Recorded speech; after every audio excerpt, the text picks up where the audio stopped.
তপন পাঠা তোকে বলছি শুধরে যা, সংসার করতে হলে শুধরে যা। ওইভাবে নিব্বিরা ঘোরে, কেউ কারো বউর পেছনে ওইভাবে ঘোরে না, ঠিক আছে? ওটা কোনো অন্য মাল না যে তুই ওর পেছনে ওইভাবে ঘুরছিস। Back to my channel and welcome another new blog. তোমরা সবাই কেমন আছো? আই হোপ সবাই ভালো আছে, আমরাও খুব ভালো আছি। তো আজকে আমি আবারও একটা নতুন ভিডিওর সাথে চলে এসেছি, নতুন একটা কন্টেন্ট নিয়ে। তোমরা সবাই জানো আজকে একটা ভিডিও পোস্ট করেছে পিঙ্কি কাকিমা, যেখানে দেখা গিয়েছে পিঙ্কি কাকিমার পেছন পেছন একজন ঘুরু ঘুরু করছিল। কে? টিপাল। যাকে টিপাল না, তপন পাঠা।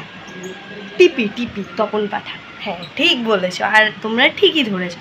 সে হাজব্যান্ড ওয়াইফের পেছনে ঘুরতেই পারে। অ্যাকচুয়ালি ওটা না, অ্যাকচুয়ালি ঘুরছে কেন বলো তো? ঘুরছে এই কারণেই, শালি আর শাশুড়ি দিচ্ছে না। যদি দিত তাহলে আর ঘুরতো না, কারণ সে অনেকদিন সে আগের দিন লাইভে বসে আশা করি অনেক বড় বড় লেকচার দিয়েছে। লেকচার দেওয়ার সত্ত্বে যদি কারোর লজ্জা থাকে, সে আর পেছন পেছন ঘোরে না। আমার তো এটাই জানা ছিল যে পেছন পেছন ঘুরতো না। আর আরও একটা কথা, ঘুরছে হয়তো এই জন্য, আর কোনো কন্টেন্ট পাচ্ছে না। বাড়িতে যাবে একটা নিশ্চয়ই যে কোনো একটা প্ল্যান নিয়ে। আবার তো আজকাল তো যাত্রার সাথে মিশছে না, কোথায় অপূর্ব খিস্তিবাজ, কোথায় সমাজসেবী দিদি, এদের সাথে তো ওনার আবার ভালো লিঙ্ক আপ আছে। তো হয়তো কোনো একটা প্ল্যান নিয়ে, বা আমাদের সমাজসেবী দিদি তো আবার অনেক রকমের ট্র্যাপও ফেলতে পারে। আর তপন কাকু নিশ্চয়ই যাচ্ছে বউর নামে আবার কোনো কেচ্ছা রটাবে, মেয়ের নামে কেচ্ছা, মেয়ে বলা ভুল, যাই হোক রিমির নামে অনেক কেচ্ছা রটাবে, রটিয়ে আবার আর্ন করতে হবে, নাম কামাতে হবে। যেটা এতদিন ধরে করে এসেছে, এত মাস ধরে করে এসেছে, মাসের পর মাস দিনের পর দিন করে এসেছে। এটাই টিপাল করতে জানে, আর কিচ্ছু করতে হবে না। আর পিঙ্কি পাল, অবশ্যই তোমাকে বলছি তুমি শুধরে যাও। মানুষ চিনতে শিখেছো, অনেকটা ভিডিওতে এসে কেঁদেছো, কান্নাকাটি করেছো। তো আমরা সবাই চাই তোমার সম্পর্কটা ঠিক হোক, কিন্তু তোমার হাজব্যান্ড কিন্তু চায় না। তোমার হাজব্যান্ড চায় সে নতুন আবার কোনো একটা ট্র্যাপ নিয়ে এসে তোমার সাথে ঝামেলা অশান্তি করতে, কারণ এটাই করতে হবে তাকে। তাছাড়া কোনো ভিউয়ার্স তার ভিডিও আর দেখছে না, লাইক কমেন্ট বলো বা সাবস্ক্রাইব তো বাড়ছে না বলতে পারো, বাড়লেও বাড়তে পারে, যেহেতু আবার তোমাদের তো কিনে বেছে খায়।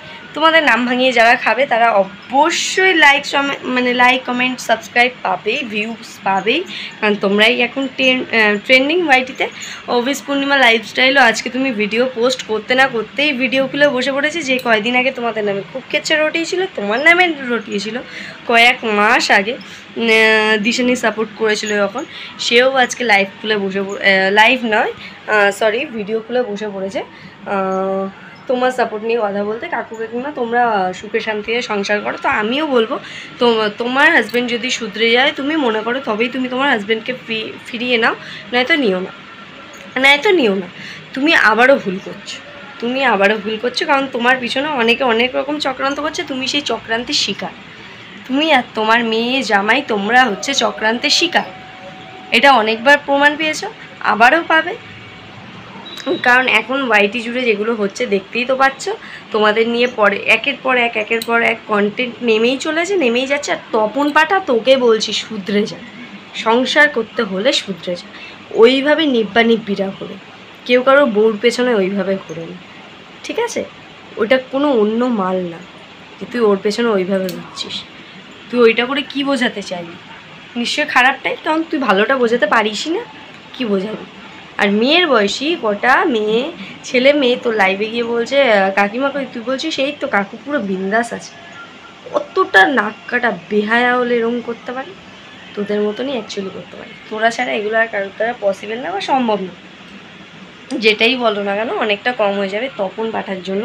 আর অপূর্ব খিস্তিবাজ তোকে বলছি, তুই সুস্থ হওয়া, ভালো হওয়া, তাড়াতাড়ি হয়ে উঠতে হবে, রিমির পেছনে কাটি মারতে হবে। আর তার জন্য তোকে তাড়াতাড়ি কী করতে হবে? সুস্থ হতে হবে। আর হচ্ছে রিমির তো আবার পর্দাফাশ করতে বসেই আস তুই সুস্থ থাকলে। আই হোপ এটা কি বলতো, ভগবানের দেওয়া শাস্তি। লোকের যেভাবে তুই ক্ষতি করছিস, সেগুলোর শাস্তি কোথায় বা যাবে বল? কমিউনিটি পোস্ট দিয়েছিস তো, যাই হোক, কারোর ক্ষতি কখনো চাইতে নেই। তুই চাস বলে যে তোর ক্ষতি সবাই চাইবে এমনটা নয়। তুই তাড়াতাড়ি সুস্থ হ, আবার নতুন বদনাম নিয়ে চলে আয়, পর্দাফাশ করতে চলে আয়। কারণ তুই ভিডিও না করলে আমাদের মতন ক্রিয়েটাররা কন্ট্রোভার্সি ক্রিয়েটার নয়, যাই হোক, কন্টেন্ট পাবে কোথা থেকে? তোরা যদি এরকম ভিডিও না নামাস, তাই জন্য বলা তাড়াতাড়ি সুস্থ। আর তোকে বলছি শুধরে যা। আমি আগের ভিডিওতেই বলেছি যে তোরও ঘরে ছেলে এসেছে, তোর ছেলেই কয়দিন পর তোর মাকে নিয়ে সন্দেহ করবে, তোর মায়ের জন্ম দেওয়া নিয়ে প্রশ্ন তুলবে, যেটা তুই আজকে করে বেড়াচ্ছিস একটা ছেলে হয়ে মায়ের বয়সী মায়ের সাথে, ঠিক আছে? তো এটা তোর ছেলে তোর সাথে করবে। আর তোর বউর তো কোনো তুলনাই নেই আমি তো কালকেই বলেছি যে তোর বউ নিশ্চয় তপন এই কী বলে তপন পাঠাকে সাইডে নিয়ে গিয়ে দেয়, না এত কিছু হওয়া পসিবল ছিলই না। তো শুধরে যা, কারণ মেয়ের পেছনে অত কাটি করিস না, এগুলো ভগবানের দেওয়ার কী বলতো আশীর্বাদ, ঠিক আছে? ভগবানের দেওয়া আশীর্বাদ, রিমির দেওয়া আশীর্বাদ, সবার আশীর্বাদ, কেউ তোকে অভিশাপ দেয়নি। তো তাতেই তুই সুস্থ হয়ে আবার নতুন নতুন কন্টেন্টে। আর তোর সমাজসেবী দিদিকে বল, দিদি আমি অ্যাক্সিডেন্ট করে শুয়ে আছি, কোনো কন্টেন্ট দিতে পারছি না, আর্নিং হচ্ছে না, টাকা পাঠাও। খাবো কি, ছেলেকে খাওয়াবো কি, বউকে খাওয়াবো কি? না খাওয়াতে পারলে তো হয়তো রিমির মতন আবার চলে যাবে। রিমিকে খুব গাল দিচ্ছিল আগের দিন লাইভে, ও খারাপ, ও নোংরা, প্রীতম খারাপ, নোংরা, দিশানি খারাপ, নোংরা। আরে ভাই তুই কি এতই সত্যি? তুই যদি অতই সত্যি হবি ওয়াইটি সোশ্যাল মিডিয়াতে এসে এরকম করবি না। নোংরা অসভ্য ছেলে কোথাকারে একটা জানোয়ার। আর তপন পাঠা তোকে বলছি শুধরে যা, সংসার করার হলে শুধরে এসে সংসার কর, ঠিক আছে? ওরম নিব্বা নিব্বির মতন পেছন পেছন ঘুরিস না, মানায় না। বয়স হয়েছে, বয়সটা কমছে না, বাড়ছে। আবার না অবশ্য তোর কমতেও পারে, কি বলতো শালিদের সাথে থাকিস তো, শালিদের কচি কচি জিনিস, না কমার কিচ্ছু নেই, কমেও যেতে পারে। তো চলো গাইজ ভিডিওটা আজকে এই পর্যন্ত। ভিডিওর মধ্যে থেকে যদি কিছু ভালো লেগে থাকে অবশ্যই like comment share and subscribe করে দিও। টাটা।